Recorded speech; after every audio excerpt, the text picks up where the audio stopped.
रतनपुर गांव में एक गरीब किसान रामू अपनी बीवी सरला के साथ रहता था।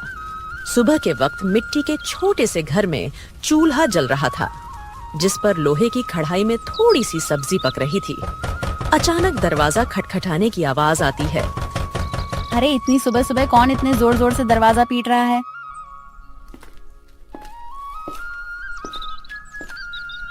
दरवाजा खोलते ही सेठ हरीलाल गुस्से में लाल पीला खड़ा था, जो कि बहुत लालची और चालबाज है। वह हर किसी से 2 गुना ब्याज वसूलता था। रामू, बहुत हो गया तेरा नाटक। मेरे पैसे कहाँ हैं? सेठ जी, कल ही तो मैंने आपको पूरी रकम दे दी थी और पूरा हिसाब पक्का कर दिया था, और मैंने आपके पुराने पैसे भी कब के लौटा दिए हैं। देर की वजह से तेरा ब्याज बढ़ गया है। अब वो उधार तुझे 5 गुना ब्याज के साथ लौटाना होगा। 5 गुना?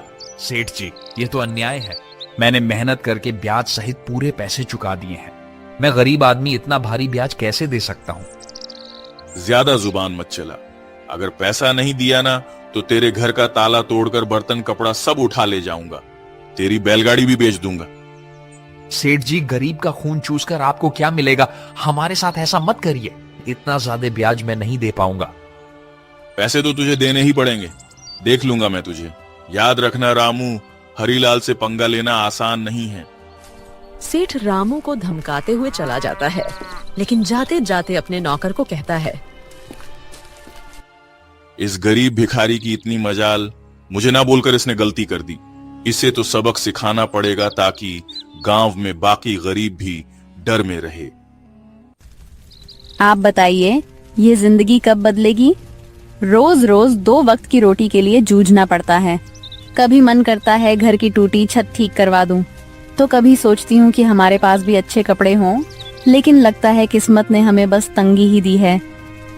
मुझे पता है तुम्हें तकलीफ है, पर मैं क्या करूं? खेत छोटे हैं, बारिश वक्त पर नहीं होती, ऊपर से कर्ज का बोझ भी सर पर है। मैं दिन रात मेहनत करूं, तब हमारे हिस्से में यही नमक रोटी आती है। मेहनत? हाँ, मेहनत तो आप करते हैं, लेकिन भगवान हमारी सुनता ही कहाँ है। लगता है जैसे भाग्य ने हमें इस गरीबी में ही सड़ने के लिए भेजा है। सरला ने आह भरी, पर चुपचाप सब्जी पकाने लगी। कमरे में सन्नाटा था। रामू ने मन ही मन ठान लिया, आज खेत में चाहे जान निकल जाए, पर घर लौटकर कुछ ऐसा लाऊंगा जिससे सरला के चेहरे पर मुस्कान आ जाए। रामू को नहीं पता था कि आज का दिन उसकी जिंदगी की सबसे बड़ी कहानी की शुरुआत करने वाला है। सुबह के वक्त रामू खेत जाने के लिए घर से निकल रहा है। सुबह की हल्की हल्की धूप खेतों पर पड़ रही थी। सरला के मन में आज कुछ हलचल सी चल रही थी। रामू रोज गांव के बीच से होकर जाने वाला रास्ता मंदिर के पास से गुजरता था।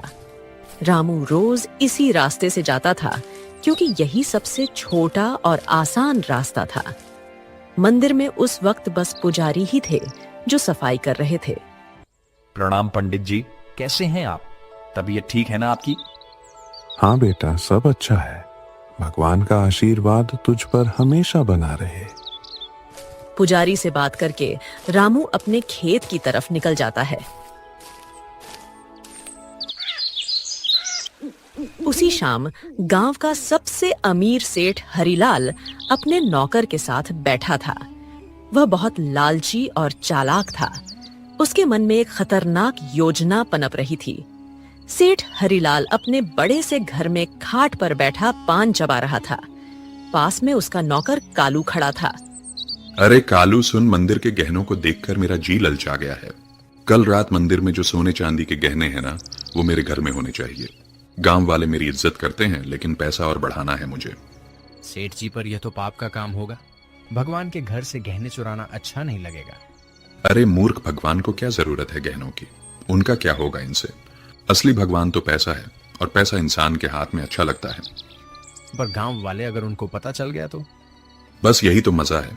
चोरी हम करेंगे और इल्जाम किसी और पर लगेगा। पता है किस पर? उस गरीब रामू पर।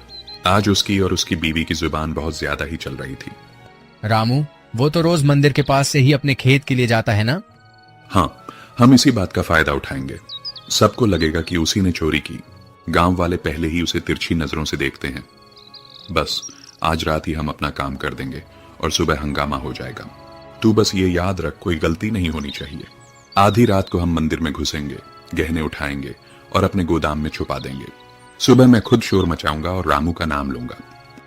कालू डरते डरते सिर हिलाता है और अपने सेठ की बात मान लेता है। रात का समय था। गांव में हर तरफ सन्नाटा था। बस कहीं कहीं कुत्तों के भौंकने की आवाज आ रही थी। उस रात सेठ लालच में अंधा हो जाता है और इस घिनौनी साजिश को अंजाम देता है। अपने नौकर से मंदिर में चोरी करवाता है। पास ही अंधेरे में एक काली बिल्ली म्याऊं करके गुजर जाती है, जैसे वो इस पाप की गवाही दे रही हो।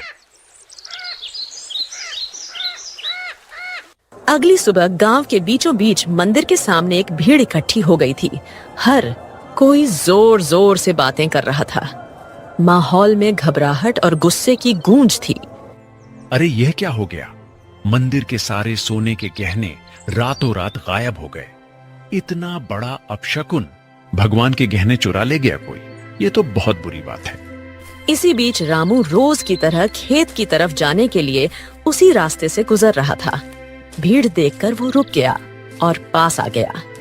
अरे क्या हो गया भाई लोग, इतनी सुबह सुबह ये भीड़ किस बात की है? अरे रामू, तूने सुना नहीं, मंदिर में चोरी हो गई। भगवान के सारे गहने कोई उठा ले गया। रामू यह सुनकर चौंक जाता है। भीड़ में खड़ा सेठ, जो असल में चोरी किया था, वह बहुत मासूम बन रहा था। पंडित जी आप बताइए, कल रात तक तो गहने मंदिर में थे, फिर अचानक कौन ले गया? आप बताइए पंडित जी, क्या आपने मंदिर के आसपास किसी को आते जाते देखा है? आपको किसी पर शक है क्या? अरे मैंने देखा है रामू, रोज मंदिर के रास्ते से आना जाना करता है। सेठ जी, कल तक तो सब कुछ ठीक ठाक था। मंदिर के पास से तो कई लोग गुजरते हैं, लेकिन रोज सुबह सुबह खेत की तरफ जाने के लिए रामू इधर से निकलता है। मगर रामू ऐसा काम करेगा मुझे नहीं लगता। अरे पंडित जी, जमाना खराब है, आदमी की नीयत कब बदल जाए क्या पता। और वैसे भी जिसने किया है वो मुंह से कभी मानेगा नहीं। मैंने अपनी आंखों से देखा है। रात को जब मैं खेत की तरफ जा रहा था, रामू मंदिर के पास चुपके चुपके घूम रहा था। ये क्या कह रहे हो आप लोग? मैंने कोई चोरी नहीं की है। इतना बड़ा पाप मुझ पर मत डालो। अरे हाँ, ये गरीब आदमी है, पैसों की तंगी में है, ये कर भी सकता है ये काम। ये लोग मुंह पर अच्छे बनते हैं। अरे भगवान से डरिए आप लोग, हमने कुछ नहीं किया। हम गरीब जरूर हैं, लेकिन चोर नहीं। मेरे पति जितना ईमानदार इंसान इस पूरे गांव में कोई नहीं है। ऐसा मत कहिए, वरना भगवान आप लोगों को कभी माफ नहीं करेगा। रामू और उसकी बीवी ने बहुत समझाने की कोशिश करी, लेकिन भीड़ मानने को तैयार नहीं थी। सब रामू को ही चोर मान बैठे। रामू और सरला की आंखों में आंसू आ गए, लेकिन भीड़ में कोई उनकी सुनने को तैयार नहीं था। गांव वालों, अब तो सब साफ है। मंदिर के गहने चुराने वाला यही रामू है और ऐसे आदमी को हमारे गांव में रहने का कोई हक नहीं। चोरी करने वाले की एक ही सजा है, गांव से बाहर निकाल देना। हाँ, अगर इसने मंदिर में चोरी की है तो यह तो भगवान का भी अपराधी हुआ। इसे यहीं रहने देंगे तो कल हमारे घरों से भी चीजें गायब हो जाएंगी। अरे आप सब क्यों नहीं समझते? मैं निर्दोष हूं। मैंने कोई चोरी नहीं की। मैं तो रोज के जैसे अपने खेत जा रहा था। मुझ पर इतना बड़ा इल्जाम मत डालिए। भीड़ में जोर जोर से आवाजें गूंजने लगी, निकालो इसे गांव से। भीड़ में हलचल मच गई। लोग एक दूसरे से कान्हा फूंसी करने लगे। रामू और सरला की आंखों में आंसू भर आए। उन्होंने कई बार सफाई देने की कोशिश की, लेकिन किसी ने उनकी नहीं सुनी। सबने मिलकर उन्हें गांव के बाहर निकाल दिया। रामू और सरला मजबूर होकर गांव छोड़कर चले गए। रामू और सरला रोते रोते गांव छोड़ चुके थे। गांव के बाहर एक सुनसान जगह पर टूटी फूटी झाड़ियों और कंटीली झाड़ियों के बीच एक पुरानी पड़ी झोपड़ी मिली। मजबूरी में वहीं उनका नया घर बन गया। सुनिए जी, यह जगह कितनी सुनसान है। न पास में कोई इंसान, यहाँ आसपास की झोपड़ियों में कोई रहता भी नहीं है। न खाने को कुछ है। अब हम क्या करेंगे? क्या करें सरला? जब अपना गांव ही हमें ठुकरा दे तो कहीं और सहारा ढूंढना पड़ता है। यही हमारी तकदीर है। मैं तो ये सोच रहा हूं, आखिर चोरी की किसने है और इल्जाम मुझ पर डाल दिया गया। मैं असली चोर का पता लगाकर रहूंगा। दिन ढल गया। सरला रोते रोते सो गई। रामू सारी रात परेशान बैठा रहा।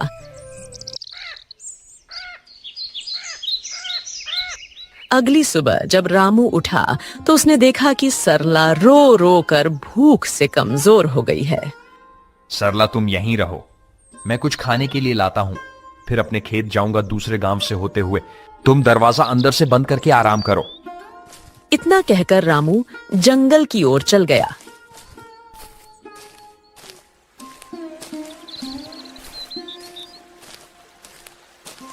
रामू ने सरला को कुछ फल और आसपास की नदी से पानी लाकर दिया। रामू दूसरे गांव से होते हुए अपने खेत जाने के लिए निकल गया। अचानक घने जंगल में सामने से एक साधु बाबा प्रकट होते हैं। उनकी लंबी दाढ़ी और वस्त्र उन्हें अलग ही आभा दे रहे थे। रामू उनके पास गया। बेटा, तू कौन है? तेरे चेहरे पर चिंता की रेखाएं साफ दिख रही हैं। बाबा, मैं इस गांव का ही रहने वाला हूं, पर अब गांव वालों ने मुझे निकाल दिया है। सब लोग मुझ पर चोरी का झूठा इल्जाम लगा रहे हैं। मैंने कोई चोरी नहीं की। रामू रोते रोते साधु बाबा को पूरी कहानी बताता है। सेठ का कर्ज, गांव वालों का इल्जाम और मंदिर से चोरी की घटना।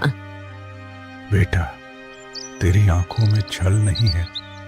तू सच्चा और साफ दिल का इंसान है। तेरी पीड़ा मैं समझ सकता हूं। ये दुनिया अक्सर गरीब पर झूठा इल्जाम लगा देती है, पर चिंता मत कर, भगवान न्याय करते हैं। असली चोर जल्द ही सामने आएगा।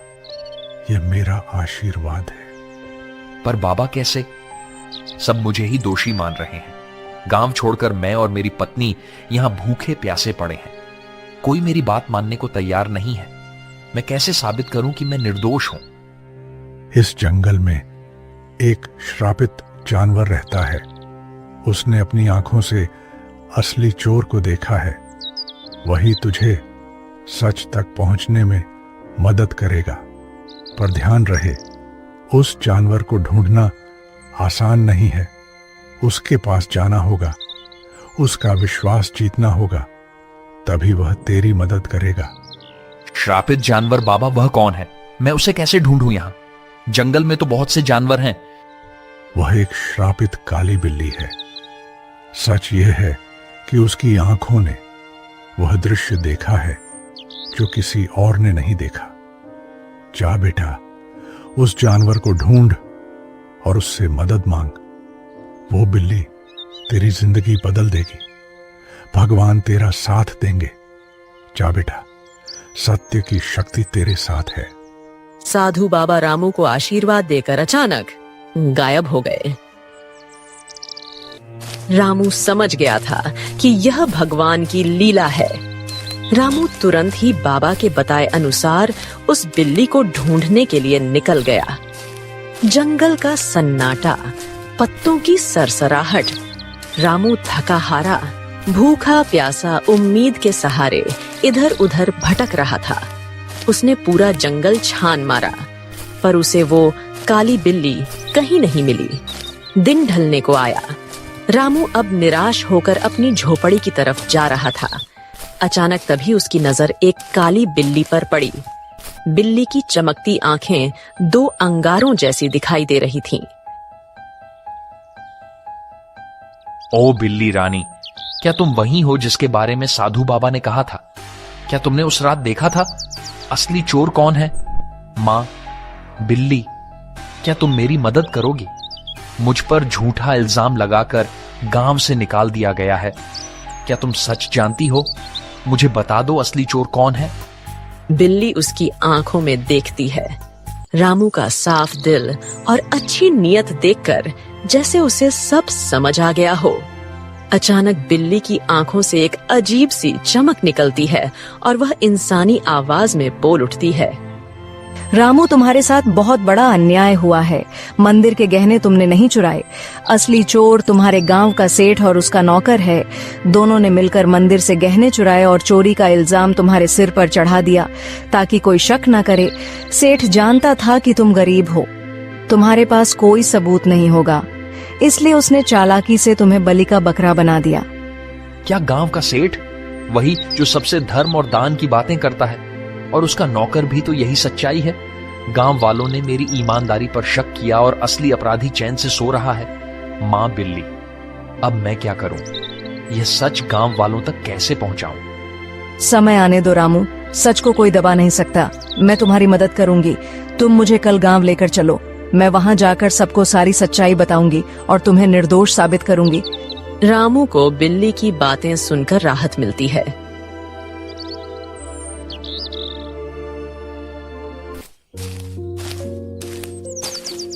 वह घर जाकर सरला को पूरी बात बताता है।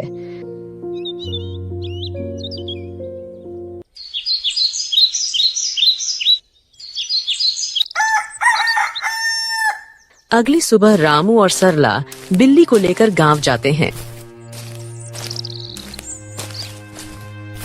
और सबको बुलाते हैं।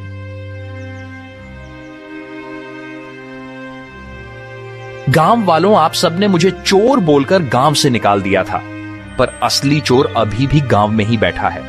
आज मेरे पास एक गवाह है जो मुझे निर्दोष साबित करेगा। गांव वालों सुनो, असली चोर रामू नहीं है। मैंने अपनी आंखों से देखा है। मंदिर के गहने सेठ और उसके नौकर ने मिलकर चुराए हैं। अगर तुम्हें यकीन नहीं होता तो सेठ के घर जाकर देखो, मंदिर के गहने वहीं मिलेंगे। अरे, यह बिल्ली बोल कैसे रही है? चलो हम जाकर देखते हैं सेठ के घर गहने हैं या नहीं। वैसे भी सेठ ही हमें हमेशा धोखा देता रहा है। बिल्ली को बोलता देख सब चौंक जाते हैं और गांव के कुछ लोग सेठ के घर जाते हैं। उनको गहने सेठ के घर में मिल जाते हैं। अब पूरे गांव में बातें होने लगी। सेठ चोर है, सेठ चोर है। सब बोलने लगे। सेठ ने चालाकी से अपने नौकर को इशारा करा और सारा इल्जाम नौकर पर डाल दिया। अरे नहीं नहीं, मैं चोर नहीं हूं। ये सब मेरे नौकर की करतूत है। उसने ही चोरी की है। मैं तो खुद हैरान हूं। झूठ मत बोलिए सेठ जी, आप सबसे ब्याज में 4 गुना पैसे वसूलते हो, अब चोरी भी करवा रहे हो। ठीक है, अगर तुम सब कहते हो तो इस नौकर को सजा मैं दूंगा, क्योंकि यही असली चोर है। मुझे इस बारे में कुछ नहीं पता था। सेठ ने पूरे गहने वापस मंदिर में रखवा दिए। अब गांव में उसकी कोई इज्जत नहीं करता है। पूरे गांव वालों ने रामू से माफी मांगी। उन्हें अपनी गलती का एहसास हो गया। सबने पूरे आदर सम्मान के साथ रामू और सरला को गांव वापस बुलाया।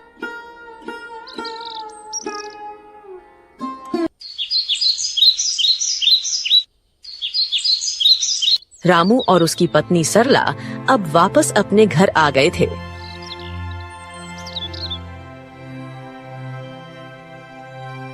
शाम का समय, हल्की ठंडी हवा चल रही है। रामू बोलने वाली बिल्ली के साथ खेत की तरफ जा रहा था।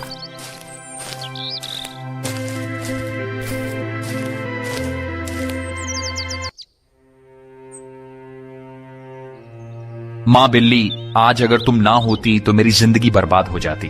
तुम्हारे ही कारण ही मुझे इज्जत वापस मिली। तुम्हारा बहुत बहुत धन्यवाद। रामू, अब मुझे तुमसे एक आखिरी बात कहनी है। अचानक तेज रोशनी बिल्ली के चारों ओर फैलने लगती है। बिल्ली चमकने लगती है और पल भर में वह एक सुंदर अप्सरा में बदल जाती है। रामू आश्चर्य से पीछे हट जाता है। अरे ये क्या हुआ? तुम अचानक अप्सरा कैसे बन गई? कौन हो तुम? हाँ रामू, मैं एक अप्सरा ही हूँ। मुझे स्वर्ग से श्राप मिला था। मैं इस श्राप से मुक्त होने के लिए ही धरती पर आई थी। जब तक मैं धरती पर किसी सच्चे और भले इंसान की मदद नहीं करती, तब तक मैं इस बिल्ली के रूप में ही रहती। तुम एक सच्चे और ईमानदार इंसान हो, इसलिए तुम्हें बचाकर मैंने भी अपना श्राप तोड़ दिया। अब मुझे मुक्ति मिल चुकी है। तुम्हारी ईमानदारी और भलाई ने मुझे श्राप से मुक्त कर दिया है। तुम्हारा बहुत बहुत धन्यवाद रामू। मैं बहुत खुश हूँ। मैं तुम्हें वरदान देना चाहती हूँ। तुम्हें जो चाहिए बेझिझक कहो। रामू की आंखों में चमक आ जाती है। वह भावुक होकर अप्सरा को प्रणाम करता है। देवी, मेरी जिंदगी गरीबी से घिरी हुई है। मैं दिन रात खेतों में मेहनत करता हूँ, मगर फसल कभी अच्छी नहीं होती। ऊपर से कर्ज का बोझ है। मेरे परिवार के लिए 2 वक्त की रोटी जुटाना भी मुश्किल हो जाता है।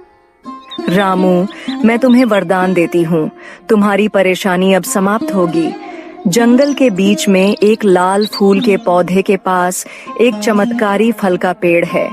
वह पेड़ स्वर्ग से आया है। उस पेड़ का फल सिर्फ ईमानदार इंसान ही खा सकता है। तुम वहां जाओ और वह फल खाओ। तुम्हारे खेतों में समृद्धि होगी, कर्ज मिट जाएगा और जीवन खुशहाल हो जाएगा। बस याद रखना, तुम हमेशा इसे ही रहमदिल रहना, वरना तुम्हारी जिंदगी वापस वैसे ही हो जाएगी। सुखी रहो रामू। अब मैं चलती हूँ, अपना ख्याल रखना। रामू को वरदान देकर अप्सरा अचानक गायब हो जाती है।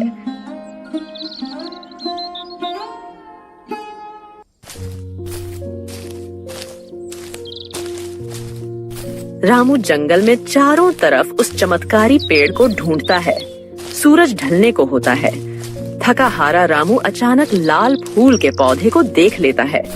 रामू धीरे धीरे आगे बढ़ता है और देखता है कि पौधे के पीछे एक सुंदर चमकदार पेड़ खड़ा है।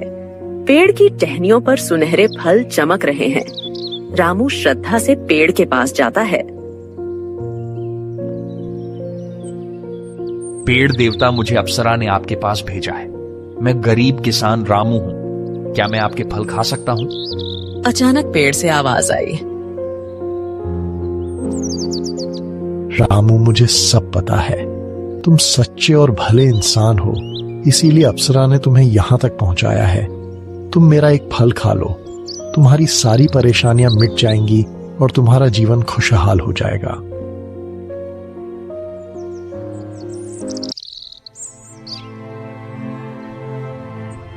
रामू पेड़ से एक सुनहरा फल तोड़कर खाता है। अचानक उसके शरीर में एक अजीब सी ऊर्जा दौड़ जाती है। वह पेड़ को धन्यवाद करके अपने घर की ओर निकल जाता है। और जैसे ही वह घर के पास पहुंचता है, उसकी झोपड़ी एक सुंदर बड़ा आलीशान घर में बदल जाती है। रामू दंग रह जाता है। उसकी पत्नी बाहर आकर चौंक जाती। अरे सुनिए, ये क्या हो गया? हमारी झोपड़ी कहाँ गई? इतना बड़ा घर कैसे बन गया? क्या यह घर हमारा है? हाँ प्रिय, यह सब भगवान की कृपा है। जंगल में मुझे एक अप्सरा मिली। उसने मुझे चमत्कारी पेड़ का रास्ता बताया। उस पेड़ ने मुझे फल दिया और जैसे ही मैंने खाया, हमारी किस्मत बदल गई। रामू ने सरला को उस स्वर्ग से आई श्रापित बिल्ली की पूरी कहानी बताई। इतने सालों की गरीबी के बाद अब हमारी जिंदगी बदल गई। भगवान का बहुत बहुत धन्यवाद। हाँ, मगर याद रखना, यह चमत्कार हमें सिर्फ इसलिए मिला है क्योंकि हमने कभी बेईमानी नहीं की। ये वरदान हमें हमारी मेहनत और ईमानदारी की वजह से मिला है।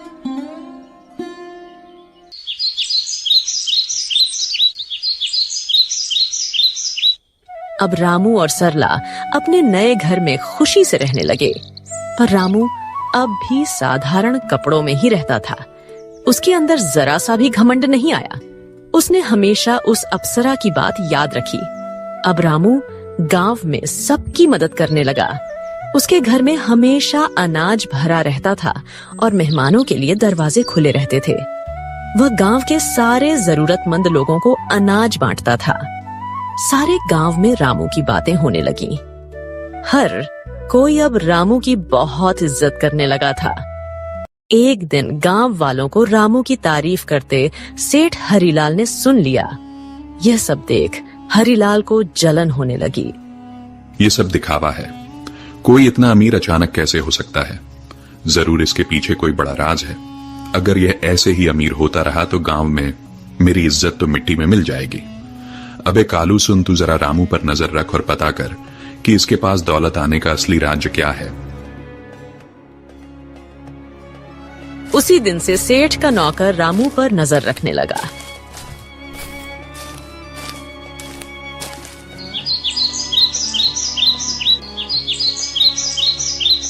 एक दिन सेठ का नौकर रामू का पीछा कर रहा था। उसने देखा कि रामू जंगल में जाकर उस चमत्कारी पेड़ से बात कर रहा है। कालू चुपके चुपके रामू की सारी बातें सुन रहा था।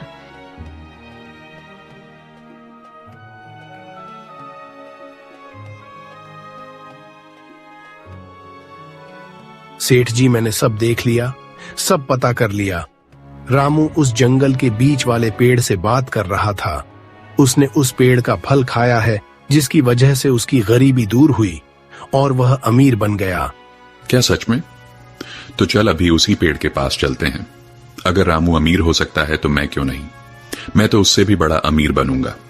मेरे पास तो पहले से ही ताकत और पैसा है। उस पेड़ को मैं अपनी मुट्ठी में कर लूंगा। सेठ लालच में आकर तुरंत अपने नौकर के साथ जंगल की ओर निकल गया। पर उसे क्या पता था, आज यह लालच उसे ले डूबेगी। वो लोग पेड़ के पास पहुंचे और फल तोड़ने की कोशिश करते हैं, पर एक भी फल उनसे नहीं टूटता। सेठ गुस्से में आकर पेड़ से कहता है, ओ पेड़, सुना है तूने रामू को फल देकर अमीर बनाया है। अब मुझे भी अपने फल दे, जल्दी कर। मैं इस पूरे गांव का सबसे बड़ा आदमी हूं। अब मैं और भी शक्तिशाली बनना चाहता हूं। सेठ, तू लालची है, अहंकारी है और बेईमान है। मैं अपना फल सिर्फ उसी को देता हूं जिसके दिल में दूसरों के लिए करुणा हो, जो ईमानदार हो और सच्चा हो।